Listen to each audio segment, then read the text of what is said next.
The year was 975, and the child who had just entered the world was the son of Grand Prince Gaza, ruler of the Magyars, and his wife Sarot, daughter of the powerful Transylvanian chieftain Eula. He was given the pagan name Vajk, a name heavy with the traditions of his ancestors, still tinged with the horse-lord ways of the steppe. Yet, as the infant was wrapped in soft furs and presented to his father, there was already a current of destiny moving unseen. Gaza, though still a fierce and pragmatic ruler of a people only recently settling into a permanent homeland, had been touched by the Christian faith.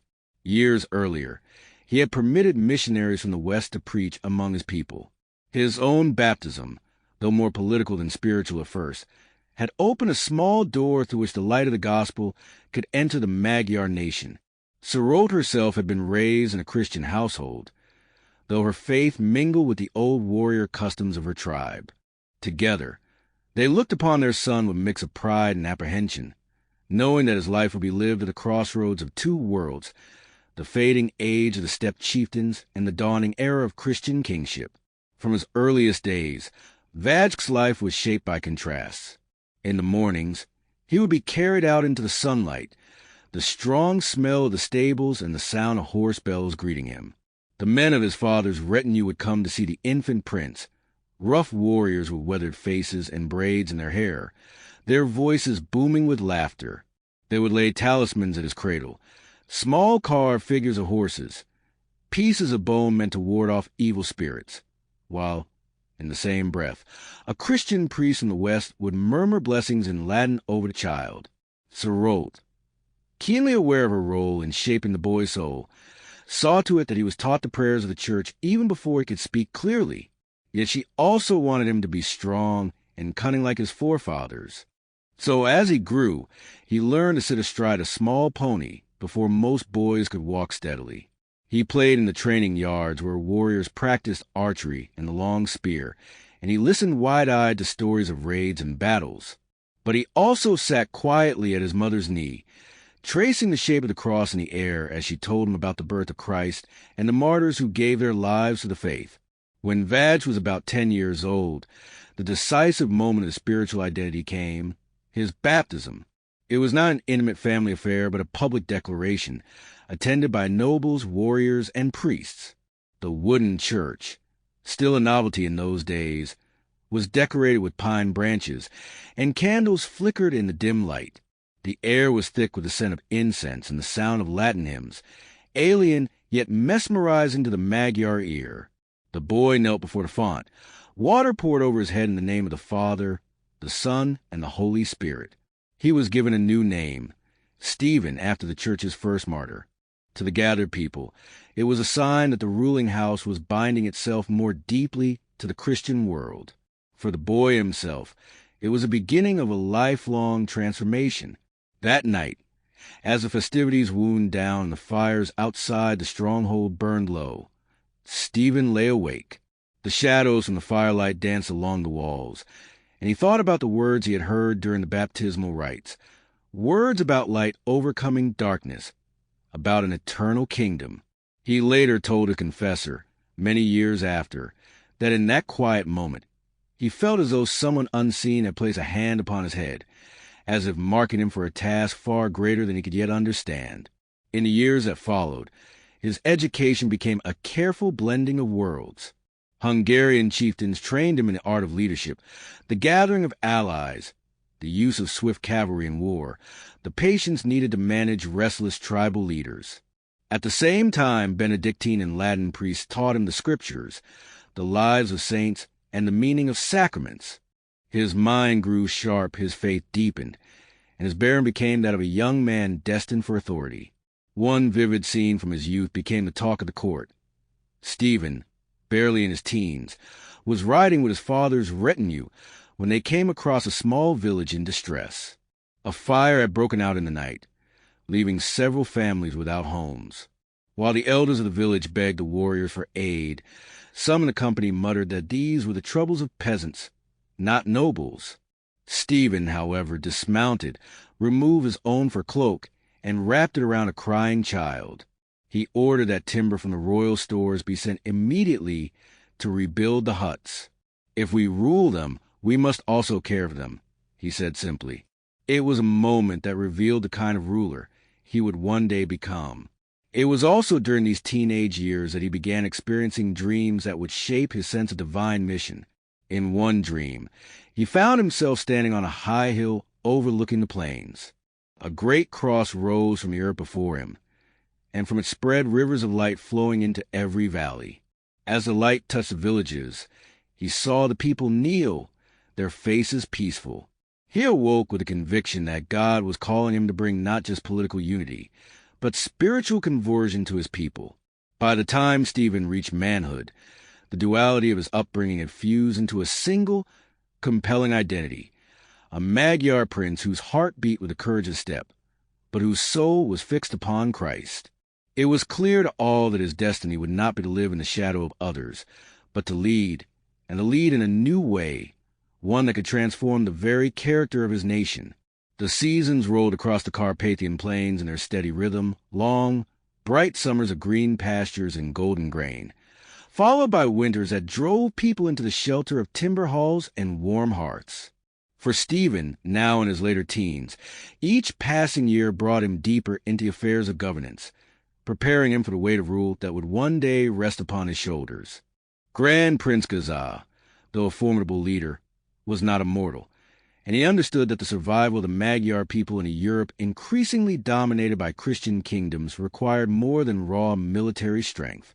The conversion of the nation, slow, uneven, and resisted by many tribal chiefs, needed a ruler who believed in it not just as a strategy, but as a divine mission. For this reason, Gaza began drawing Stephen into councils and negotiations, letting him observe firsthand the delicate balance between firmness and diplomacy. One such council, held in the wooden hall at Estegam, was etched permanently into Stephen's memory. The chieftains gathered around the long table were men with broad shoulders, scarred from war, their braids adorned with bits of silver, their voices deep and stubborn. They had come to protest the spread of Christian law into their territories, fearing it would undermine their authority and ancient customs. Gaza, seated at the head, listened patiently, but when tempers rose, he nodded to Stephen. The young prince stood, meeting the eyes of men twice his age. "Our fathers won this land with the bow and the sword," he began. "But if we cling only to the old ways, the nations around us will swallow us. The cross will unite us, not enslave us. If you see it as a threat, it is because you do not yet understand the God who hung upon it." His voice did not waver, and the firelight caught his eyes, made even the most hardened chiefs pause. Later, one of them muttered to another, "The boy speaks like a man who has already seen his kingdom." Outside the political sphere, Stephen was also honing his military skills. His father insisted that no ruler could hold the loyalty of the Magyars without proving himself in the saddle. The young prince trained daily, mastering the composite bow, the spear, and the curved saber. He learned to command small units of cavalry in lightning-fast maneuvers, an art inherited from the days when the Magyars had been feared raiders on the western frontier. Yet, even here, Stephen brought something different. He encouraged his men to discipline themselves not just in arms, but in conduct. "A warrior who fears God," he told them during a winter encampment, "will fight with greater courage, for he knows there is more at stake than his life." Around this time, Stephen's personal faith deepened in ways that surprised even those closest to him. He had taken to visiting a small chapel near the stronghold before dawn, when the mist still clung to the ground. The priest there, an elderly Italian missionary named Strick, noticed that the young prince would kneel for long periods in silence after Mass, his hands clasped tightly, his gaze fixed on the crucifix. When Strick asked what he prayed for, Stephen replied simply, "For my people, that they will come to know him, even if it costs me everything." It was also during these years that Stephen experienced another vision that would guide his resolve. While resting under the shade of an oak during a hunting expedition, he drifted into a deep sleep. In the dream, he saw the Virgin Mary standing before him, a crown in her hands. She placed it upon his head and said, "This kingdom is given to you to offer back to my son. Rule as his servant, and you will be remembered as more than a king."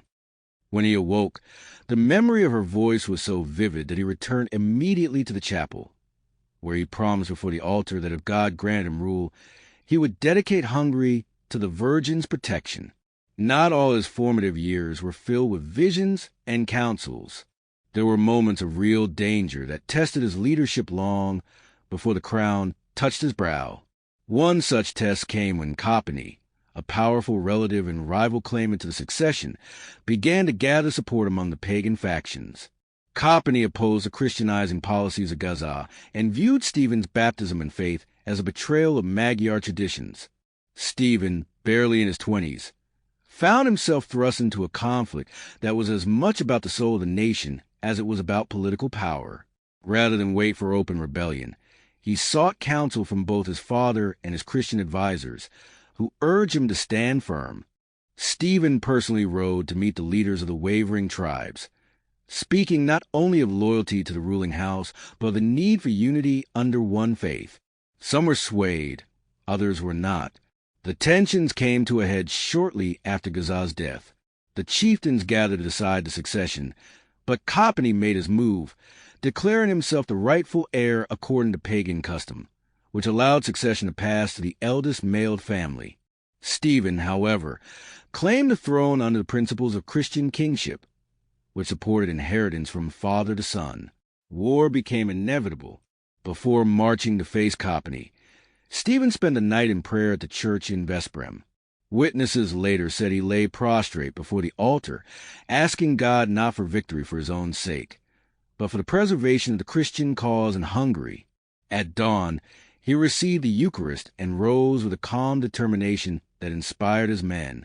The battle that followed was fierce.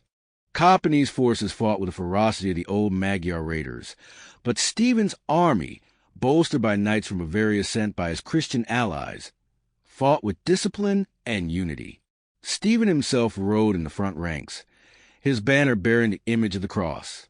When Kopany fell in the fighting, the rebellion crumbled, and Stephen's claim to leadership was secured. Yet, rather than humiliate his defeated enemies, he spared many of them, offering them positions in his service if they would accept baptism. It was a gesture that shocked the old guard, but one of a measure of respect even among former foes. In the aftermath, Stephen began to act as a de facto ruler, though his formal coronation as king was still ahead. He reorganized the administration of the territories under his control, dividing them into counties governed by ice bands, each with both civil and ecclesiastical responsibilities. He encouraged the building of churches and monasteries, often traveling to see the progress himself. On more than one occasion, he was known to join the workers, carrying timber or stone, much to their astonishment. One evening, during a visit to a newly completed church in Győr, Stephen lingered after the others had left. Alone in the dim candlelight, he knelt before the altar and gave thanks.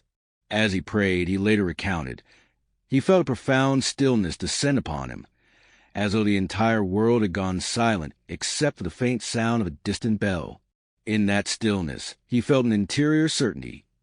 God had chosen him not merely to reign, but to transform Hungary into a Christian nation. By the time Stephen reached his mid-20s, his reputation had grown beyond the borders of Hungary. Envoys from the Holy Roman Empire and from Rome itself had begun to take notice of a young prince whose leadership combined the warrior's courage with the saint's devotion. Whispers began to circulate that he was destined not just to rule, but to stand among the great Christian monarchs of the age. The path to the crown was now open. The only question remaining was whether Stephen could hold the kingdom together in the face of both internal divisions and the pressures of powerful neighbors. He knew the task ahead would demand every gift he had been given, his political skill, his military training, and above all his unwavering faith. The day that would forever mark Stephen's rise to kingship began in the deep midwinter of the year 1000. The snow lay heavy across the plains, muffling the sound of the city, and the frozen Danube glittered beneath the pale sun. Inside the fortress at Esztergom, preparations had been underway for weeks. Messengers had ridden out to summon noble families, bishops, and foreign envoys. At the heart of these preparations stood the precious object that had traveled from Rome itself, the royal crown, sent by Pope Sylvester II as a sign of papal recognition and blessing. For Stephen, the arrival of the crown was more than a political achievement. It was a fulfillment of the vision he had carried since his youth. The crown, in his mind, was not merely a symbol of earthly authority, but the visible sign of a covenant between God and Hungary. On the eve of his coronation, he kept to his chamber, fasting and praying. The flickering light of a single candle threw long shadows on the walls, and in its glow, Stephen read from the Gospels. He lingered over the words, "Whoever wants to become great among you must be your servant." He closed the book, pressing his forehead against the cool wood of the table. "Let me be your servant first," he whispered, "and your king second." The coronation itself was a spectacle unlike anything most Hungarians had ever witnessed. Inside the great wooden church at Esztergom, incense curled toward the rafters as the choir sang in Latin. Bishops in gleaming vestments processed down the aisle, their croziers tapping softly against the floor. The papal envoy, bearing the crown, approached the altar. Stephen, dressed in a white tunic beneath a cloak of deep crimson, knelt before the altar. When the moment came, the crown was lifted high and then lowered onto his head, the weight of gold and jewels pressing into his brow. The bishop anointed him with holy oil, declaring him King of Hungary by the grace of God. A cheer erupted from the gathered nobles, the sound echoing like a storm through the wooden beams. Stephen rose, holding a scepter in one hand and an orb in the other. Yet his eyes remained fixed on the crucifix above the altar. The symbolism of the day was unmistakable. Hungary was no longer merely a confederation of tribes. It was a Christian kingdom, recognized by the Church and bound to Christendom. This moment was, to Stephen, not an ending but a beginning. The early days of his reign were consumed with the monumental task of consolidating power and weaving together the still fragmented territories under his authority. Many of the old tribal leaders, though subdued after Kopany's defeat, remained suspicious of royal authority and resistant to the spread of Christianity. Stephen knew that brute force alone would not win their loyalty. He needed to build institutions that would outlast any single generation. He began by dividing the kingdom into counties, each under the leadership of an espan or county head, appointed by the king. These officials oversaw both civil administration and defense, and they were charged with enforcing Christian law. Alongside them, Stephen placed bishops and priests, ensuring that the spiritual and temporal governance of the realm were intertwined. Yet Stephen was no distant monarch. He traveled extensively, often without the full pomp of royal procession, to inspect the lands himself. He would arrive in small villages and listen to disputes between farmers, inspect the state of local churches, and personally reward communities that had embraced the faith. There is a recorded instance in which Stephen arrived unannounced in a remote village, only to find that the local church was still a half-built skeleton of timber. The villagers, ashamed, pleaded for more time.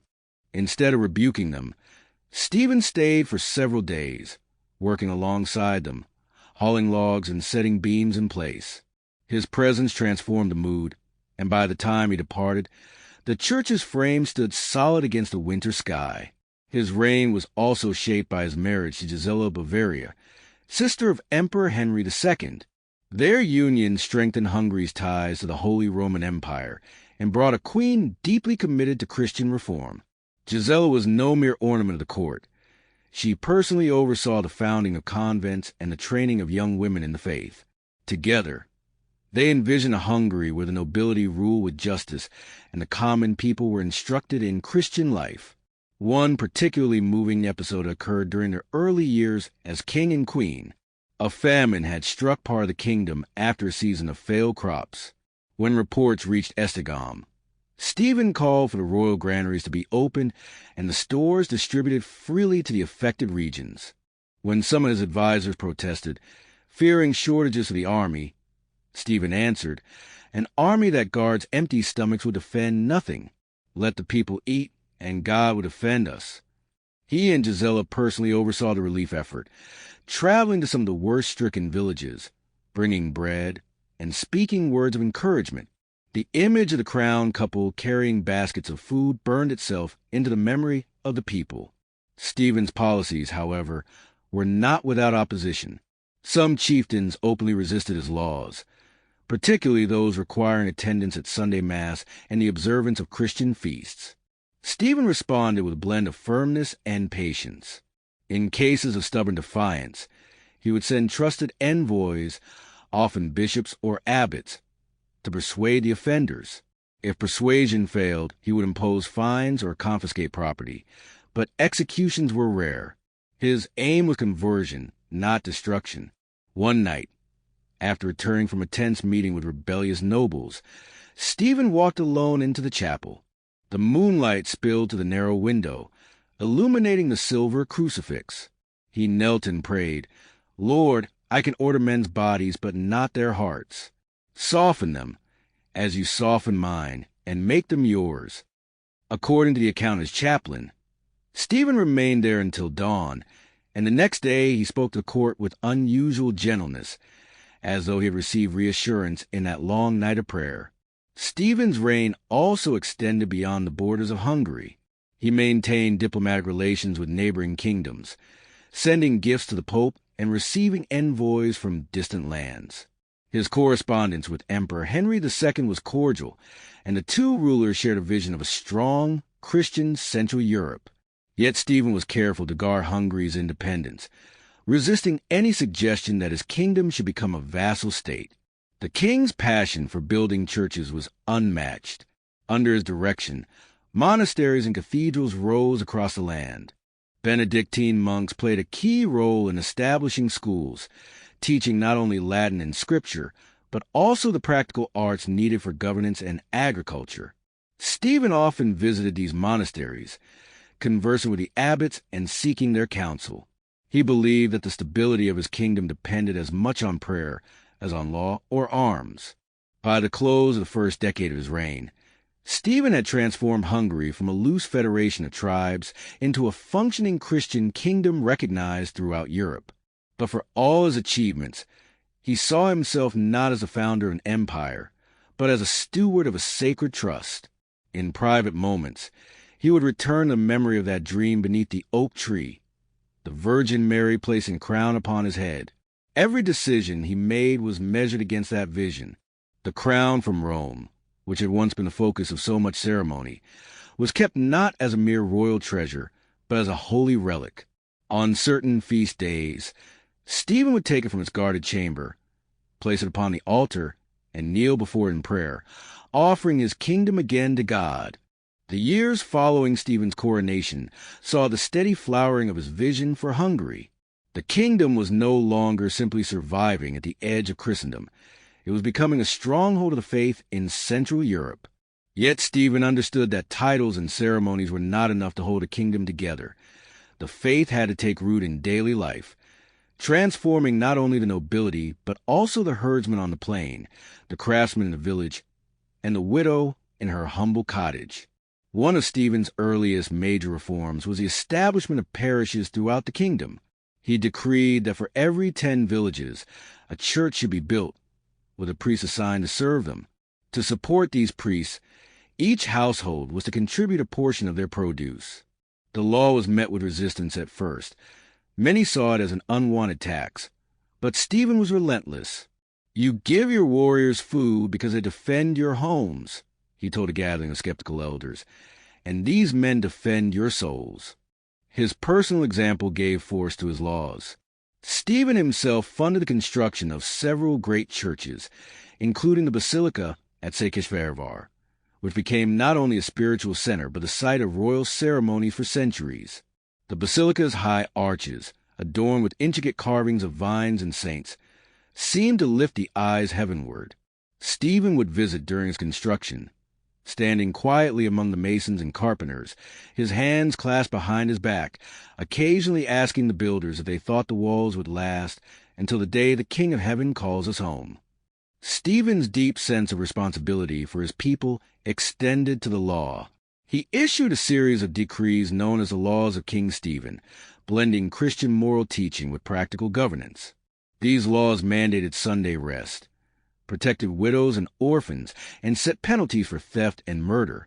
But they also reflected a distinctly Christian spirit, Punishments were designed not simply to punish, but to reform. In one case recorded by his scribes, Stephen pardoned a thief on the condition that he serve in the building of a monastery for a full year. The man later became a lay brother, and Stephen is said to have smiled when told of it. Better a stone in the Lord's wall than a sword in the robber's hand.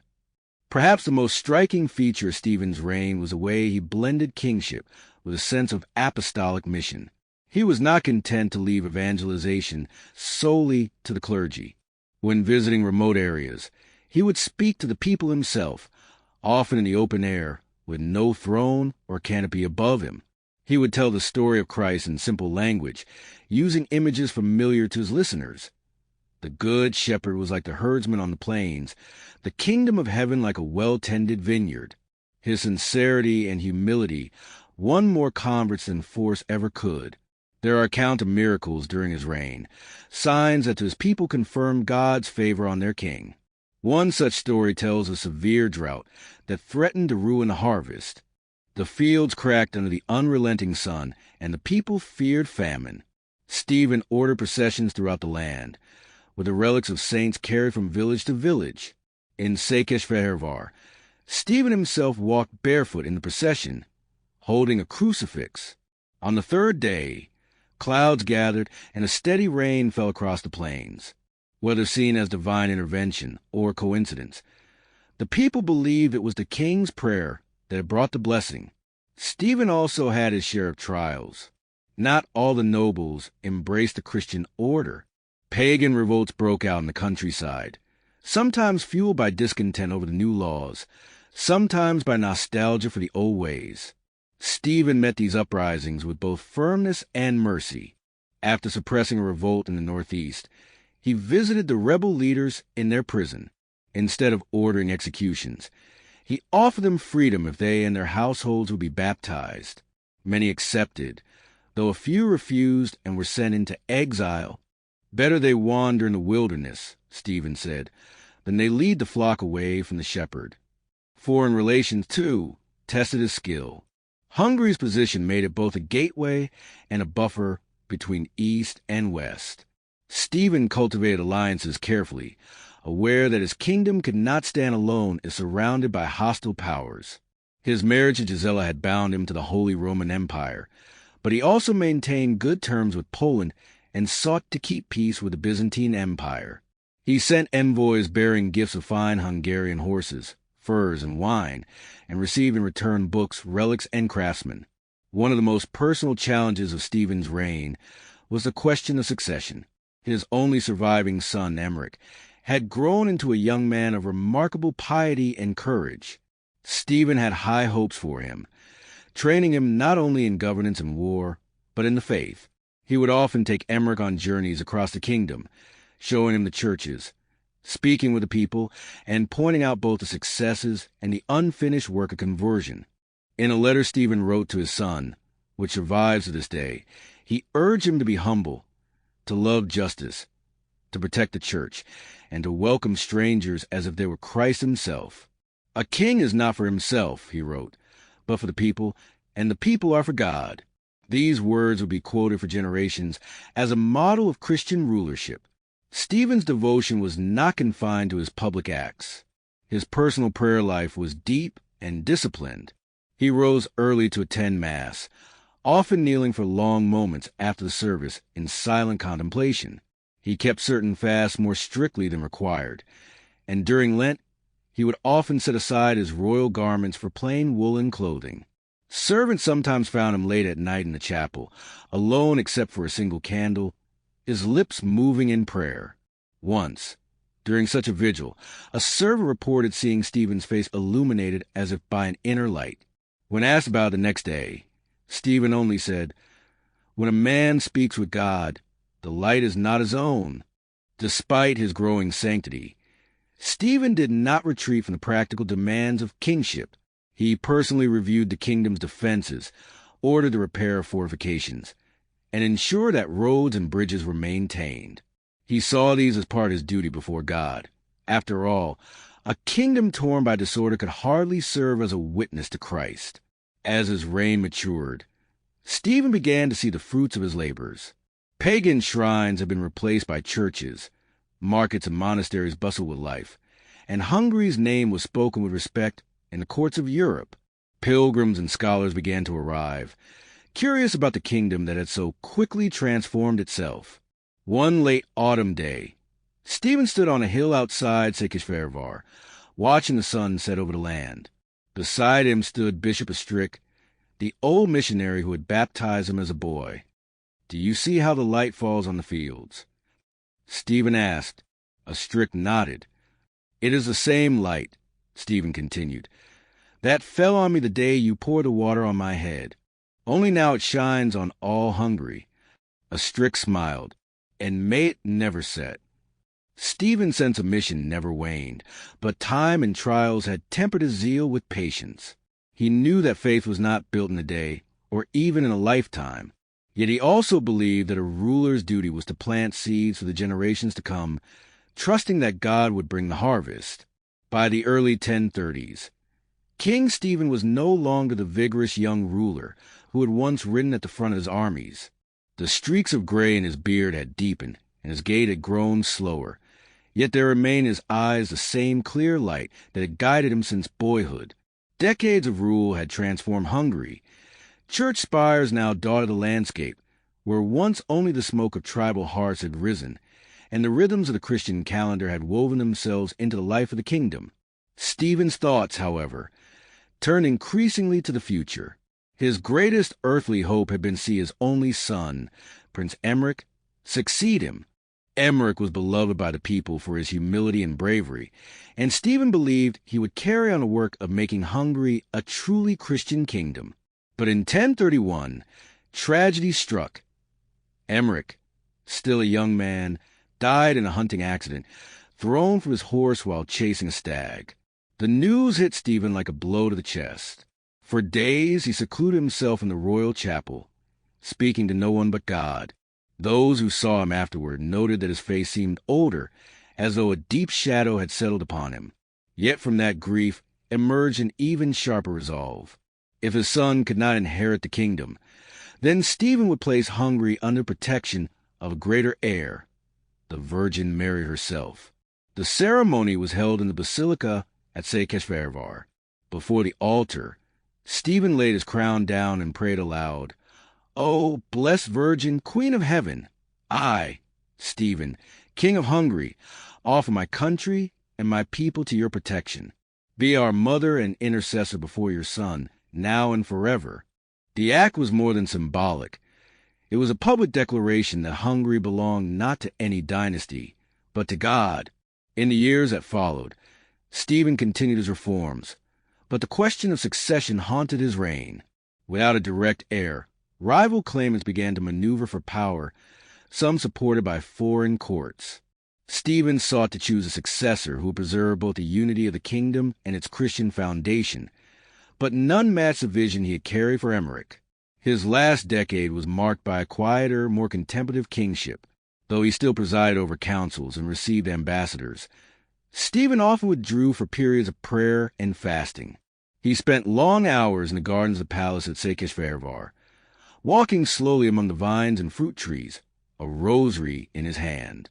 Servants sometimes overheard him murmuring prayers of people by name, as though carrying each village, each shepherd, each child into the presence of God. One summer afternoon, while visiting a small monastery he had founded, Stephen spoke with the abbot about the trials of leadership. "When I was young," he said, "I thought the crown was heavy because of its gold. Now I know it is heavy because it must be carried up the hill of Calvary every day." The abbot replied, "Yet you have carried it, my lord, and the cross with it." Stephen only smiled faintly. "Not I. He has carried me." Even in these later years, there were moments of mystical grace. In one instance, after a night spent in vigil for the Feast of the Assumption, Stephen told a confessor that he had seen a vision of the Virgin Mary standing beside the altar, her hands outstretched over the kingdom. "Her mantle was wide enough to cover every hill and plain," he said softly, "and her gaze was fixed not on me, but on the people." Stephen's physical strength, however, began to decline. He suffered periods of weakness that left him confined to his chambers. though he bore them with patience. Visitors to the court noted that his words grew gentler and his counsel more reflective, as if he were preparing himself and his kingdom for a final handover. In the summer of 1038, it became clear to those around him that the end was near. The heat weighed heavily on him, and his attendants urged him to rest. Yet Stephen insisted on attending Mass daily, sometimes supported on either side as he made his way to the chapel. He continued to receive visitors, nobles, bishops, and commoners alike, listening to their concerns and offering blessings. On the evening of August 14th, the vigil of the Feast of the Assumption, Stephen asked to be carried to the basilica. There, before the altar, he once again placed his crown upon it and prayed silently for a long time. Witnesses said his face seemed lit with a quiet joy, as though he were already gazing beyond the walls of the church. The next day, August 15th, as the Feast of the Assumption was celebrated throughout Hungary, Stephen lay in his bed, surrounded by clergy and attendants. The sounds of the Mass drifted in from the basilica, mingled with the faint scent of incense. He clasped a crucifix to his chest and whispered prayers.